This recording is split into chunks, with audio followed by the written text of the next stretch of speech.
मेरे दोस्तों, भारतीय ज्ञान विज्ञान साइंस टेक्नोलॉजी अंग्रेजों से में आने के पहले से ही बहुत ज़्यादा प्रोग्रेस पती है। बहुत लंबी बात हो जाएगी, नहीं मैं दावे के साथ कह सकता हूं। भारत में जो चीजें थी दुनिया ने बाद में हमसे सीखा है। क्वाड्रेटिक इक्वेशन की मैं बात करना चाहता हूं। Quadratic equation a plus b whole square equal to a square plus b square plus 2ab, यह किसने दिया? यह भारत ने दिया है। हजारों वर्ष पहले यह भारत ने दिया है। यदि हमसे कोई मांगेगा कि कहां दिया, किसने दिया, वह भी मैं देने को तैयार हूं। पाइथागोरस थ्योरम है, भारत की देन है, बोधायन की देन है। और मैं सारे इंटेलेक्चुअल से इस इंटीग्रल यूनिवर्सिटी में अपील करना चाहता हूं, मेरा यदि कोई वर्जन गलत हो तो निश्चित रूप से मुझे पॉइंट आउट करें, मैं उसे सुधारने की मैं कोशिश करूंगा। जो भी बातें मैं बोल रहा हूं पूरे कॉन्फिडेंस के साथ बोलिए। और मेरे मित्रों, भारत सदियों तक हर क्षेत्र में पाथ ब्रेकर और लीडर रहा है। और मैं चाइना के पेकिंग यूनिवर्सिटी में काम करने वाले एक वाइस चांसलर हुआ करते थे, मिस्टर हु सी। बाद में यूनाइटेड नेशंस को भी, जिसमें चाइनीज रिवॉल्यूशन चल रहा था, उसके लगभग वही दौर रहा होगा, मुझे एग्जैक्टली वो ईयर याद नहीं है, लगभग वही दौर था।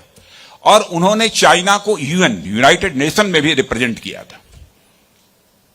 उन्होंने किया है, उन्होंने लिखा है कि India has culturally controlled and dominated China for more than 2000 years without sending a single soldier. यह मैंने नहीं लिखा है, पेकिंग यूनिवर्सिटी के जो वाइस चांसलर जो चाइना के थे उन्होंने लिखा है। और एक मिस्टर लिन यू टांग हैं चाइना के, उन्होंने लिखा India was China's teacher in trigonometry, quadratic equations, grammar and phonetics. मेरे दोस्तों, आप तो स्वीकार करो, किसी भारतीय ने नहीं कहा है, चाइना ने कहा है। अभी सोचने वाली बात यह कि जिस कल्चर में जो इतना बड़ा था, इतना महान था, सब हिंदू, मुस्लिम, पारसी, सिख, ईसाई सब साथ चलते आए, क्यों हम अपने उस एसेंस को भूलते जा रहे हैं? अंग्रेजों ने बहुत गड़बड़ किया है मेरे दोस्तों। कोई ये कहेगा कि अंग्रेजों को ही दोष आप क्यों देते हैं? मैं ऐसी मिसालें आपके सामने रख सकता हूं, लेकिन स्पीच बहुत लंबी होगी, इसलिए मैं नहीं जाना चाहता। वेस्टर्न एजुकेशन ने हमको बहुत ही डैमेज किया है।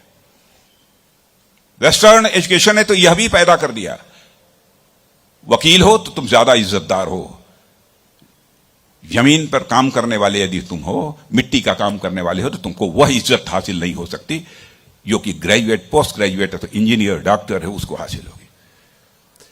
आज भी टेबल पर बैठे अफसर, डॉक्टर, इंजीनियर को बहुत श्रेष्ठ माना जाता है, जबकि खेत में काम करने वाले श्रमिक, चाहे कोई शिल्पकार हो, चाहे हमारा सफाई कर्मी हो, उनको कुछ कमतर करके आंका जाता है। भारत में ऐसा नहीं था पहले। असमानता, अनइक्वलिटी के साथ कोई समाज डेवलपमेंट नहीं कर सकता है मेरे मित्रों।